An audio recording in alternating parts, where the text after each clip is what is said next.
कल के लेक्चर में ग्रामीण संस्थाओं का विकास, इस बारे में हमने प्राचीन काल में ग्रामीण संस्थाओं का विकास किस प्रकार हुआ, मौर्य काल में, गुप्त काल में, राजपूत काल में, सल्तनत काल में, मुग़ल काल में ग्रामीण संस्थाओं का विकास किस प्रकार हुआ, इस बारे में हमने अध्ययन किया। ब्रिटिश राज में स्थानीय संस्थाओं का विकास किस प्रकार हुआ, उसको हमने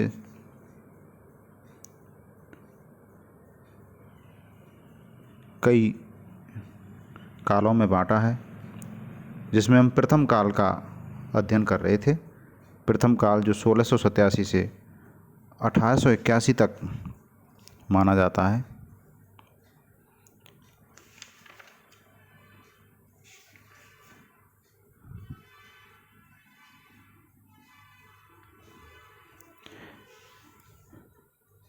ब्रिटिश राज में 1870 में स्थानीय शासन के विकास की एक नई अवस्था प्रारंभ हुई। उस वर्ष लॉर्ड मेयो का प्रसिद्ध प्रस्ताव पारित किया गया। उस प्रस्ताव में इस बात का समर्थन किया गया कि शक्ति का विकेंद्रीकरण किया जाए, अर्थात केंद्र से कुछ शक्तियां और कार्य लेकर प्रांतों को दे दिए जाएं। इस बात पर भी जोर दिया गया कि भारतीयों को प्रशासन से संबद्ध किया जाए। तीसरे, ये बतलाया गया कि इस उद्देश्य की पूर्ति के लिए नगर प्रशासन का क्षेत्र सबसे उपयुक्त है, अर्थात इस अवधारणा को, जो शक्ति का विकेंद्रीकरण की अवधारणा है, इसको नगर प्रशासन के क्षेत्र में सबसे पहले अपनाना चाहिए। उक्त प्रस्ताव में कहा गया था, यदि इस प्रस्ताव को पूर्ण अर्थ में और पूरी निष्ठा के साथ कार्यान्वित किया जाए तो इससे स्वशासन का विकास करने, म्युनिसिपल संस्थाओं को सशक्त बनाने तथा भारत और यूरोपीय लोगों को प्रशासनिक मामलों के साथ पहले से कहीं अधिक सीमा तक संबद्ध करने का अवसर मिलेगा।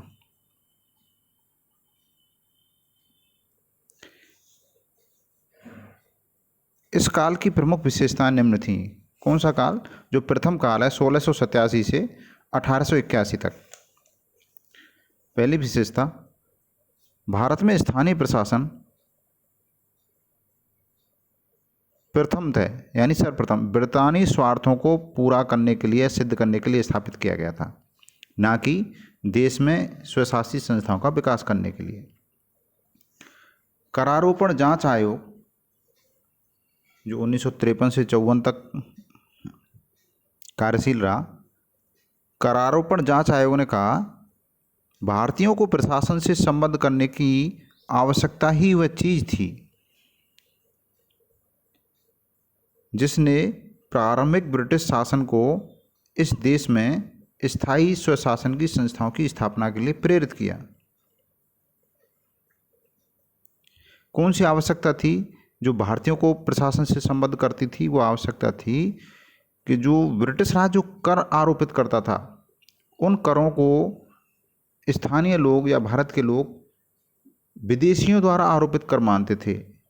अगर स्थानीय शासन में भारतीय लोगों की भागीदारी हो जाती है और अगर वो कर लगाते हैं तो भारतीय लोग आसानी से कर अदा कर देंगे, क्योंकि वो मानेंगे कि ये कर हमारे द्वारा ही हमारे विकास के लिए, हमारी सेवा के लिए, हमारी स्थानीय आवश्यकताओं की पूर्ति के लिए लगाए गए हैं।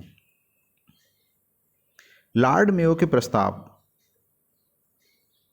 1870 में जो आया था, उसमें स्थानीय स्वशासन की संस्थाओं को विकसित करने की कल्पना की गई थी, किंतु यह उद्देश्य गौण था। मूल उद्देश्य था राजस्व के स्थानीय स्रोतों का दोहन करना और विकेंद्रीकरण के द्वारा प्रशासन में मितव्ययता लाना। दूसरी विशेषता, स्थानीय शासन की संस्थाओं पर अंग्रेजों का आधिपत्य था, अतः बहुसंख्यक भारतीय जनता उनके कार्यकलाप में भाग लेने के अवसर से वंचित रही थी। तीसरी विशेषता, भारत में स्थानीय शासन की संस्थाओं के पीछे मुख्य उद्देश्य साम्राज्यीय वित्त के बोझ को हल्का करना था। चौथी विशेषता, स्थानीय संस्थाओं की सदस्यता के आधार के रूप में निर्वाचन की प्रणाली को पुराने मध्य प्रदेश के अतिरिक्त अन्यत्र कहीं लागू नहीं किया गया। 1881 में 5 में से 4 नगर पालिकाएँ पूर्णतः नामित संस्थाएं थीं, नॉमिनेटेड थीं। उनमें जो सदस्य नियुक्त किए जाते थे वो निर्वाचित नहीं थे, नामित किए जाते थे।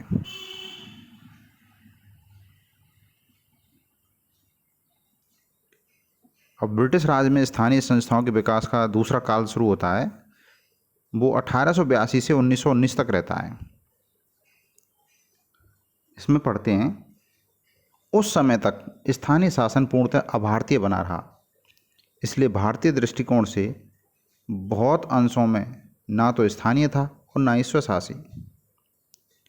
इस बीच भारतीयों में राजनीतिक चेतना का प्रसार हुआ, जिसने नवीन आवश्यकताओं को जन्म दिया। लॉर्ड मेयो के बाद लॉर्ड रिपन भारत का गवर्नर जनरल नियुक्त किया। उसने अपनी जन्मजात उदारता के कारण और अंशतः आंशिक रूप से लोकमत को संतुष्ट करने के उद्देश्य से 1882 में स्थानीय शासन को स्वशासी बनाने का प्रस्ताव किया। स्वशासी यानी स्वयं के द्वारा शासन। उसे स्थानीय शासन के नवीन दर्शन का प्रतिपादन करने का श्रेय दिया जाता है।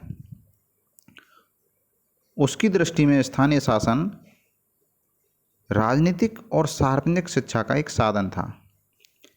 जिस प्रस्ताव में इन सिद्धांतों का समावेश किया गया था, उसका एक महान अधिकार पत्र के रूप में जय जयकार किया गया और उसके प्रणेता लॉर्ड रिपन को भारत में स्थानीय शासन का जनक कहा गया। ये जो अधिकार पत्र आया था कि स्थानीय शासन को स्वशासी बनाया जाए, जहाँ स्वयं स्थानीय लोग ही अपने स्वयं के ऊपर शासन करेंगे, ये कुछ इस प्रकार था। गवर्नर जनरल तथा उसकी परिषद ने स्थानीय स्वशासन के प्रसार का और उस सिद्धांत को स्थानीय मामलों की अनेक शाखाओं के प्रबंध में अपनाने का जो समर्थन किया है, उसके मूल में यह कल्पना नहीं है कि इस प्रकार कार्य जिले के सरकारी अधिकारियों के हाथों में बने रहने से जैसा होता उससे अधिक अच्छा होगा। इस प्रस्ताव को मूलतः इसलिए प्रस्तुत और समर्पित नहीं किया गया है कि इससे प्रशासन में सुधार होगा। यह प्रस्ताव मुख्यतः राजनीतिक और सार्वजनिक शिक्षा के साधन के रूप में वांछनीय है। महामहिम तथा उनकी परिषद को स्वयं इस बात में संदेह नहीं है कि कालांतर में स्थानीय प्रशासन पर स्थानीय ज्ञान और स्थानीय हितों का प्रभाव जैसे जैसे अधिक खुलकर पड़ने लगेगा, वैसे ही इस प्रशासन में क्षमता की भी वृद्धि होगी। प्रारंभ में निसंदेह अनेक विफलताओं का सामना करना पड़ेगा।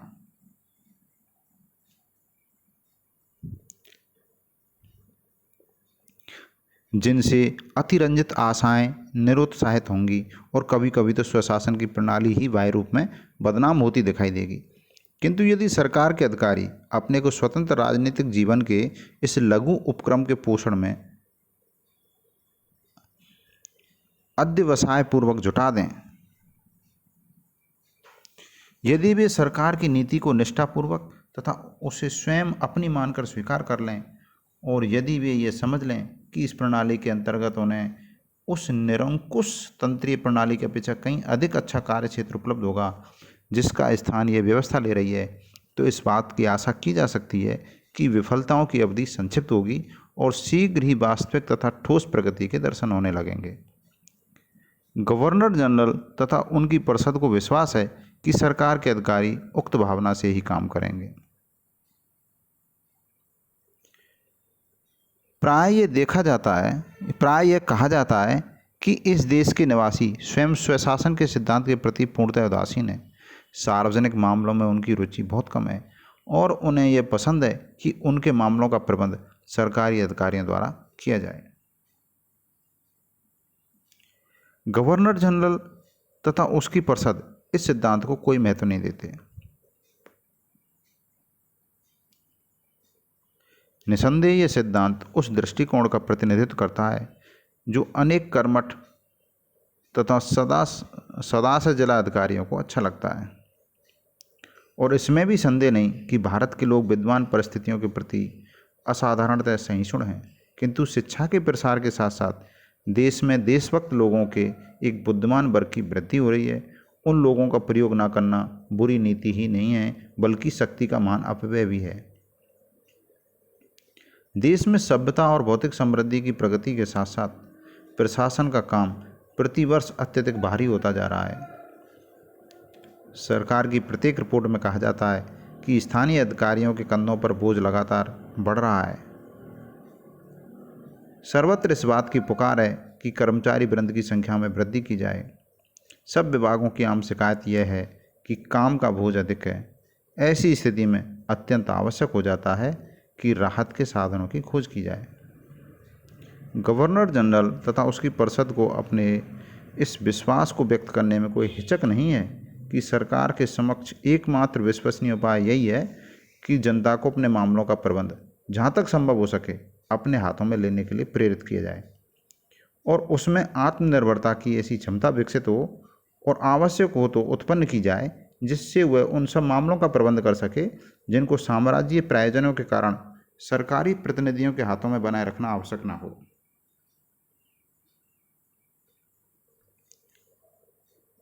लॉर्ड रिपन के प्रस्ताव में उन निम्नलिखित सिद्धांतों का निरूपण किया गया था जिन्होंने उनके बाद भारत में स्थानीय शासन को अनुप्राणित किया तथा पथ प्रदर्शन किया।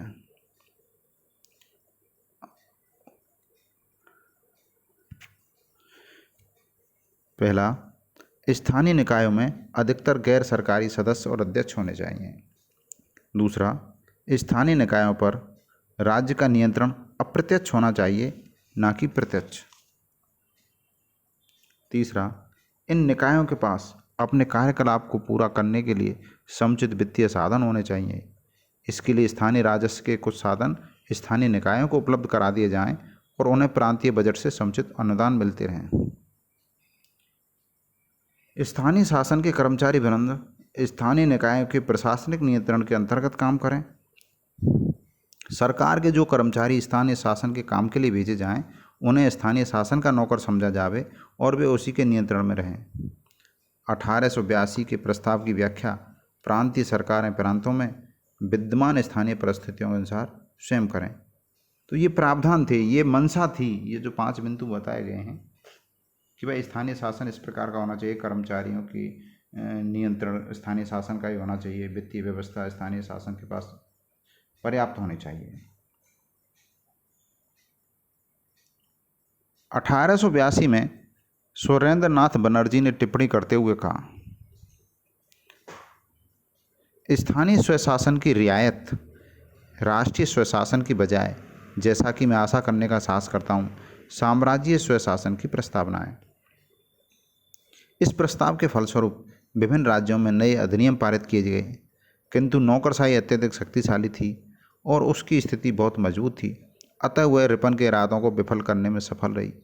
चूँकि प्रांतों को प्रस्ताव की स्थानीय परिस्थितियों के अनुसार व्याख्या करने की स्वतंत्रता थी, इसलिए उन्होंने काट छाँट कर उसे नगण्य बना दिया।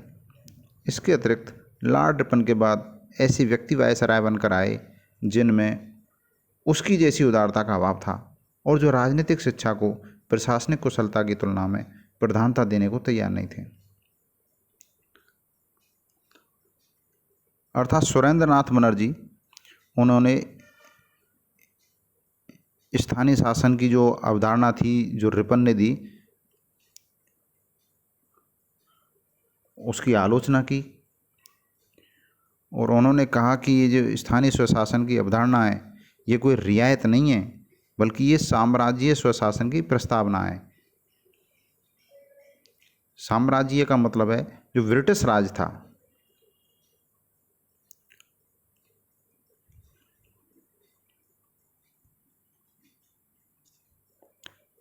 – 1909 में स्थानीय शासन के इतिहास में एक अन्य महत्वपूर्ण अवस्था आई। उस वर्ष राजकीय विकेंद्रीकरण आयोग की स्थापना की गई। इसे दोबारा सुना। उस वर्ष राजकीय विकेंद्रीकरण की रिपोर्ट आई। उस आयोग की स्थापना 1907 में हुई थी। विकेंद्रीकरण आयोग की प्रमुख सिफारिशें निम्न प्रकार थीं। गांव को स्थानीय शासन की बुनियादी इकाई माना जाए और प्रत्येक गांव में पंचायत हो। नगरीय क्षेत्रों में नगर पालिकाओं का निर्माण किया जाए।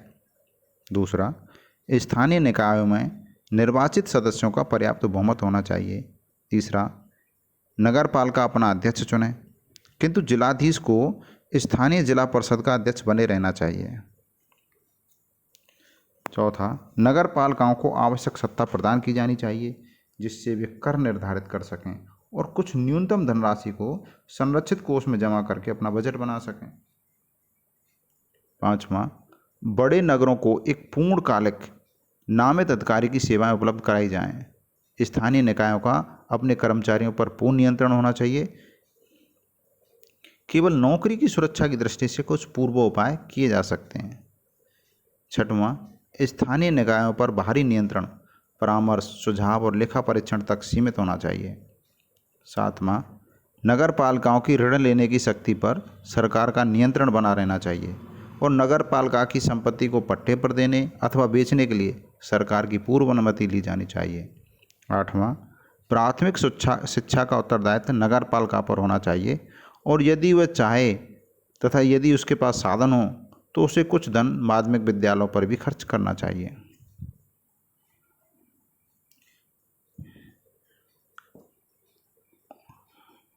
राजकीय विकेंद्रीकरण की आयोग की संस्तुतियों के बाद भी 1918 तक स्थानीय स्वशासन के क्षेत्र में कोई विशेष प्रगति नहीं हुई। उस वर्ष भारत सरकार ने एक प्रस्ताव पारित किया जिसमें कहा गया, स्थानीय स्वशासन का उद्देश्य लोगों को अपने स्थानीय मामलों का प्रबंध करने की शिक्षा देना है और इस प्रकार की राजनीतिक शिक्षा को विभागीय कार्यकुशलता की तुलना में प्राथमिकता दी जानी चाहिए।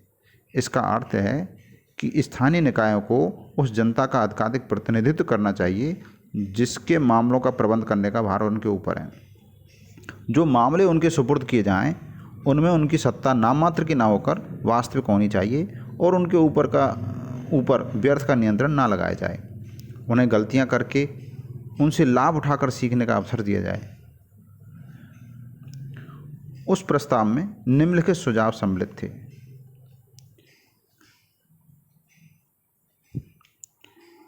गांव में पंचायतों को पुनर्जीवित किया जाए। स्थानीय निकायों में निर्वाचित सदस्यों का पूर्ण बहुमत हो। स्थानीय शासन को मताधिकार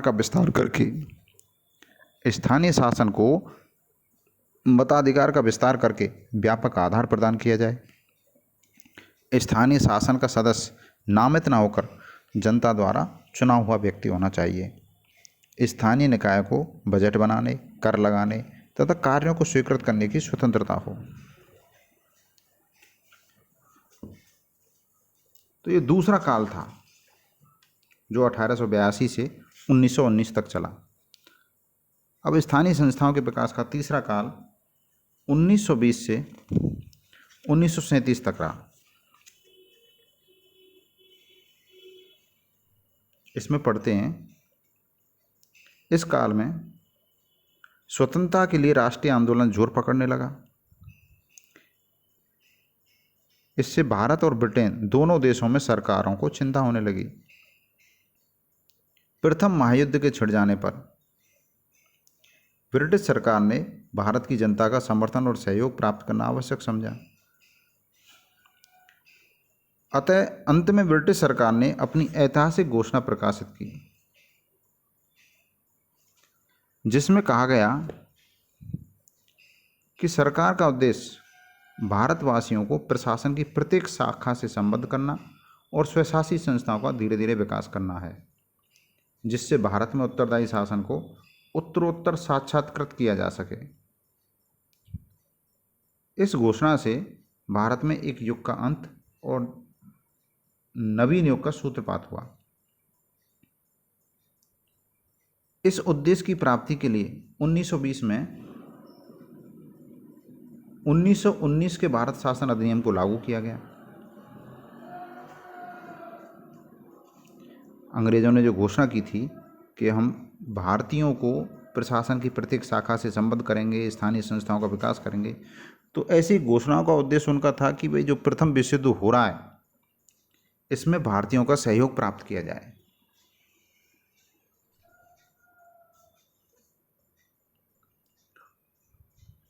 इस उद्देश्य की प्राप्ति के लिए उन्होंने 1919 के अधिनियम को लागू कर दिया। इस अधिनियम के तहत प्रांतों में द्वैध शासन प्रणाली को लागू करके उत्तरदायी शासन का शुभारंभ किया गया। कुछ कार्य जो विकासात्मक प्रवृत्ति के थे, जैसे स्थानीय स्वशासन, सहकारिता, कृषि, जनता द्वारा निर्वाचित मंत्रियों के नियंत्रण में सौंप दिए गए। वे मंत्री विधानमंडल के प्रति उत्तरदायी थे और पहले से अधिक विस्तृत मताधिकार के आधार पर चुने जाते थे। इस प्रकार 1919 के भारत शासन अधिनियम ने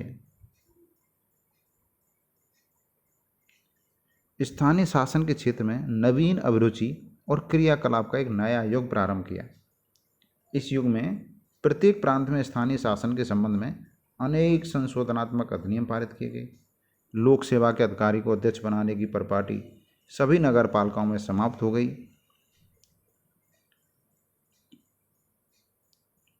और कई जिला परिषदों में इस प्रथा का अंत हो गया।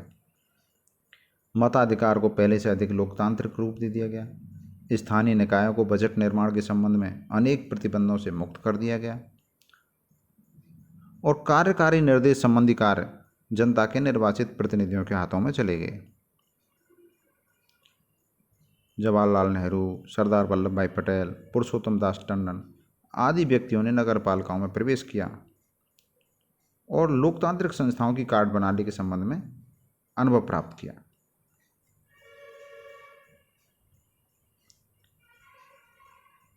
स्थानीय शासन लोकतंत्र की दिशा में धीरे धीरे अग्रसर होने लगा।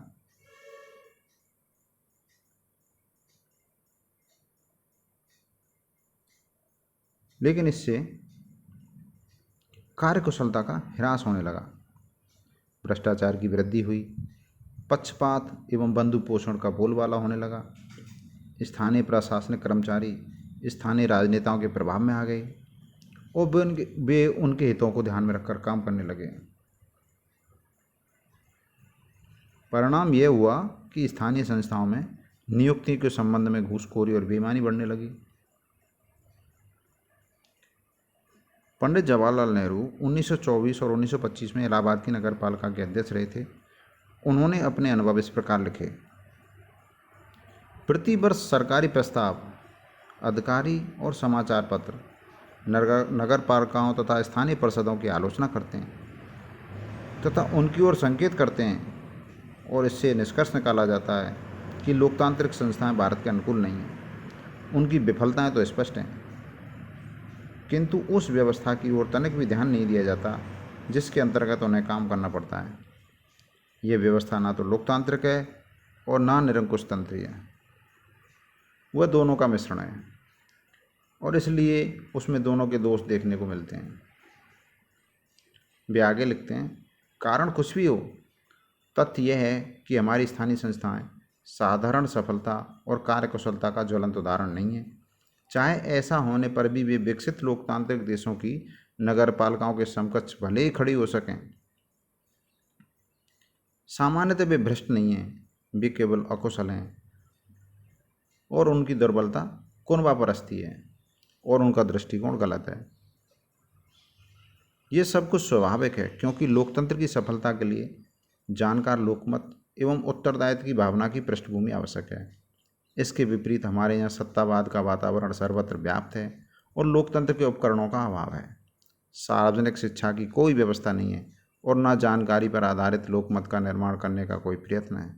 अपितु लोकमत व्यक्तिगत, सांप्रदायिक और तुच्छ समस्याओं की ओर आकृष्ट होता रहता है। ये पंडित नेहरू, जो जवाहरलाल नेहरू उनके विचार थे,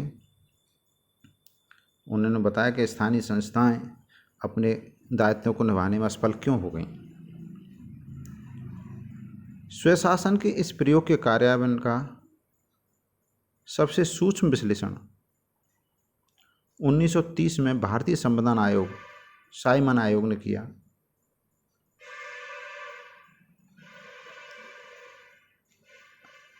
स्थानीय संस्थाओं के विकास का चौथा काल 1937 से 1949 तक माना जाता है।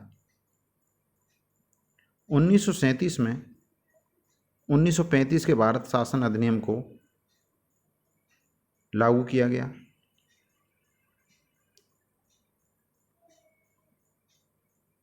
प्रांतों में द्वैत शासन के स्थान पर प्रांतीय स्वायत्त शासन स्थापित किया गया।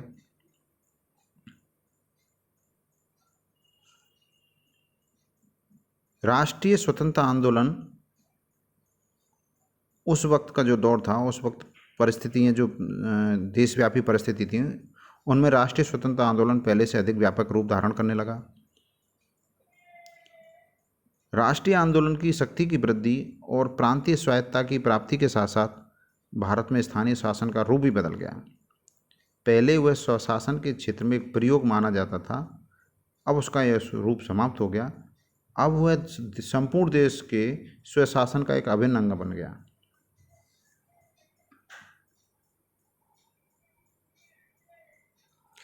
इस समय तक स्थानीय शासन ने एक नया और स्थायी आधार प्राप्त कर लिया था और उसमें जो कमियां और दोष चले आ रहे थे वो स्पष्ट थे। उनको समझना, उनका निदान करना, उनकी सत्यता की जांच करना आवश्यक हो गया था। इस काल में प्रांतों ने स्थानीय निकायों के मामलों की जांच आरंभ की ताकि उन्हें स्थानीय मामलों के प्रबंध का उपयुक्त साधन बनाया जा सके।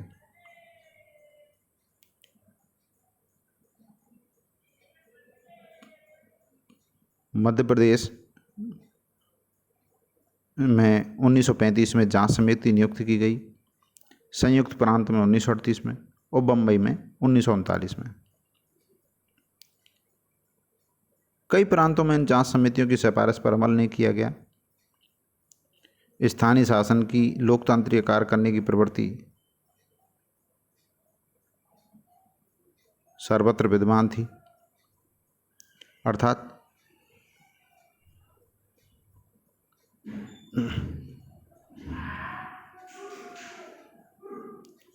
इसे दोबारा सुने। विभिन्न प्रांतों में इन जांच समितियों की सिफारिश पर अमल नहीं किया गया।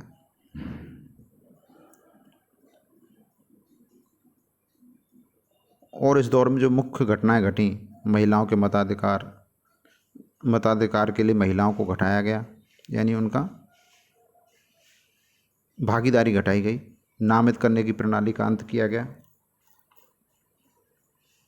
और मंत्रणात्मक कार्यों को कार्यकारी कार्यों से पृथक किया गया, यानी जो मंत्रणात्मक यानी चर्चा के कार्य, सलाह के कार्य।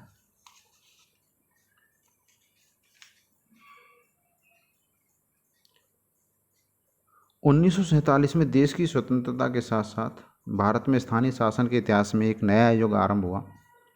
विदेशी शासन के समाप्त होने के साथ केंद्रीय, प्रांतीय और स्थानीय सभी स्तरों पर स्वशासन की स्थापना हुई। अतः स्थानीय शासन को प्रथम बार राष्ट्रीय स्वतंत्रता के वातावरण में काम करने का अवसर मिला। 1948 में केंद्रीय स्वास्थ्य मंत्री की अध्यक्षता में प्रांतों के स्थानीय स्वशासन मंत्रियों का सम्मेलन हुआ और इस प्रकार का यह पहला सम्मेलन था। उस समय की स्वास्थ्य मंत्री अमृत कौर ने सम्मेलन की अध्यक्षता की और कहा, मेरा विश्वास है कि ये पहला अवसर है जबकि भारत सरकार ने एक सम्मेलन बुलाया है। यह तो प्रत्यक्ष है कि अब तक स्थानीय स्वशासन का उत्तरदायित्व वहन करने वालों का कोई सम्मेलन नहीं बुलाया गया, क्योंकि ये विषय पूर्णतः प्रांतीय क्षेत्र के अंतर्गत है। फिर भी स्थानीय स्वशासन का विषय सामान्य कल्याण के लिए अधिक महत्वपूर्ण है। यदि किसी ऐसे विवाद स्थल का निर्माण किया जा सके जहां संपूर्ण भारत के लोग, जो कि प्रशासन की इस महत्वपूर्ण शाखा के लिए उत्तरदायी हैं, समय समय पर मिल सकें, विचार विनिमय कर सकें और सामान्य हित की समस्याओं पर चर्चा कर सकें, तो इससे निश्चय ही लाभ होगा। जवाहरलाल नेहरू ने सम्मेलन का उद्घाटन किया था और उन्होंने स्वतंत्र भारत में स्थानीय शासन की भूमिका की व्याख्या की थी। उन्होंने कहा, स्थानीय स्वशासन लोकतंत्र की किसी भी व्याख्या का सच्चा आधार है और होना चाहिए। हमारा कुछ ऐसा स्वभाव पड़ गया है कि हम उच्च स्तर पर ही लोकतंत्र की बात वो सोचते हैं, निम्न स्तर पर नहीं। किंतु यदि नीचे से नींव का निर्माण ना किया जाए तो संभव है कि लोकतंत्र सफल ना हो सके। जवाहरलाल नेहरू के स्थानीय शासन के बारे में ऐसे विचार थे। स्थानीय शासन के विकास की अन्य आगे की जो अवस्थाएं आईं उनके बारे में हम अगले कालांश में अध्ययन करेंगे।